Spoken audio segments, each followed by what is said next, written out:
So when in the middle of the not in the middle, I was scary. We are at the very end of the introduction, and this author is going through a different from different books, and he brings all of these proofs and very interesting different facts. So now the section that we are on is from Mislas Yesharim. Okay, Mislas Yesharim, chapter 11. And we continue from the place where we stopped. Okay, so just 1 second. So let me quickly read the last piece that we said last time. And we continue with new material. So it says, for a non-Jew, this is not a disadvantage. However, for one whose goal is avodas HaShem, meaning the serving of HaShem, it is devastating. Even one who mistakenly eat non-kosher food is nevertheless affected by impurity of these foods. Indeed, even someone who was compelled to eat non-kosher food because of ill life-threatening situation cannot escape the effect of this food. As that's what we explained last time. Even a sick person, it was 100% halachically permissible for him to eat non-kosher food, but just because it is permitted does not mean that it's going to affect his soul. That's the consequence. Okay. So new material. Hence, food is central to the struggle between man's animal instinct and his soul. Certain foods strengthen the animal traits. Vegetation has no inherent character, and so it is no wonder that vegetative species are permitted by the Torah law. So very interesting. So let's stop here. And try to understand. Let's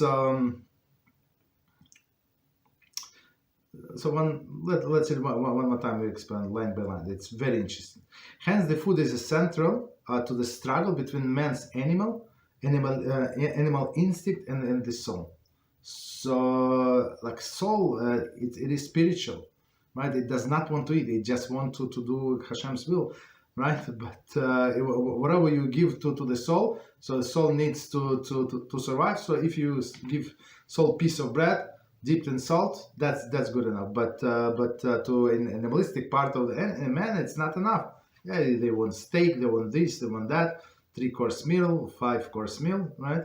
Certain foods strengthen the animal traits. So meaning, because as we said last time, with this all of the meat, for example, right? They turn into blood, and blood goes into the brain. So for sure, it's like when they say you are what you eat. It's 100% true, right? Because it affects, and right. And the character of these foods that really goes into us. So as we said, vegetation has no inherent character, right? It's vegetables. So it is no wonder that all vegetative species are permitted by the Torah law. So everything that grows from the ground, whatever, it doesn't matter how poisonous it is. So it is kosher automatically. So it does not mean it's recommended to eat, but at least it is kosher. So everything that grows from the ground. And one of the explanations, as they say here, I would say it's because it does not affect your character. Okay, continue. Animals, on the other hand, inherently carry character traits, right? And integrating undesirable traits into the person can adversely affect Jewish soul. So we have enough problem without it, right? Without this meat, and people who eat it a lot, and like steak, all of these things, right? Even though the blood in the steak, we don't call it blood, but it's a liquid in the steak, which is actually blood, but halachically it is not. So it goes into a person's mind, right, and his brain, and affect his soul, guaranteed. So if this cow was crazy, right, or whatever was the character of this cow or this bull, So it goes into person, right? So that's why I don't remember who, but somebody asked if it's allowed not to eat meat the whole week, and we say absolutely. Yeah, you can. Not fast.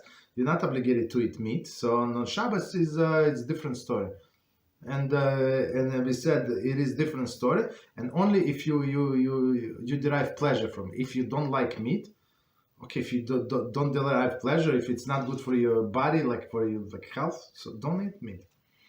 Okay.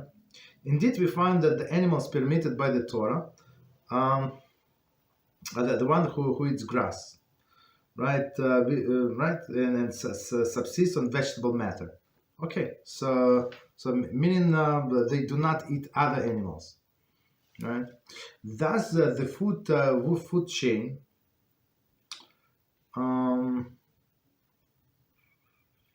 There are other animals, I would say, that also don't eat other animals, right? We eat only grass, but we don't eat them because Torah said so.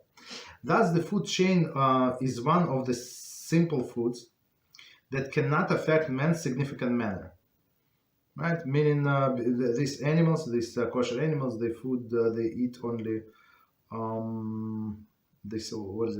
vegetables. And and in this case, in the case of the animals, even though the animals that eat only grass must be prepared in a way that makes them appropriate to human consumption. So vegetables, no problem whatsoever, not going to affect your character traits. But these animals, the animals, they have to be prepared, of course. But vegetables, you're not obligated to prepare. It's very interesting. If you want, you can eat them raw. Meat, maybe some people eat raw, but I don't think so. Species of animal and fowl that are carnivorous are forbidden by the Torah. So if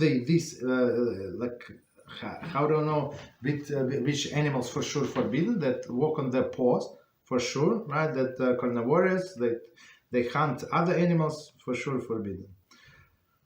While we cannot expect to fully understand why each and forbidden species is forbidden, we can understand and accept that HaShem, who created these species, understand their nature, prohibit those that would have a negative spiritual impact.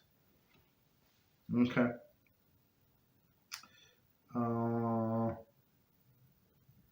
Okay. So as we were saying up until now, so we're doing all the mitzvah just because Hashem said so, and that's it. So He said these animals are not good for you, so these animals are not good for us. Okay, and these animals are good only if you prepare them in a certain fashion. So we prepare in a certain fashion.